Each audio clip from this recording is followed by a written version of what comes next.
अजे बहुत कुछ होवेगा, अजे बहुत कुछ होवेगा। पहला ज़ीवी कंबेगी, फिर आसमान रोवेगा। पहला ज़ीवी कंबेगी, फिर आसमान रोवेगा। निकलेगा सूरज राती, चंद लुकिया होवेगा। अजे बहुत कुछ होवेगा। पर्वत तू लै उडारी, सामने आन खलोवेगा। पर्वत तू लै उडारी, सामने आन खलोवेगा।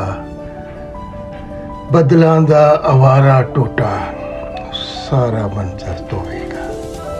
बदलां दा आवारा टोटा, सारा मंजर धोवेगा। अवे अजे बहुत कुछ होवेगा। जमेगी फिर हयाती, जमेगी फिर हयाती। किधरे कोई मिट्टी गोवेदा, उगेदा चांदन इत्थे, जद कोई तारा बोवेगा। अजे बहुत कुछ होवेगा, अजे बहुत कुछ होवेगा। शुक्रिया दोस्तों।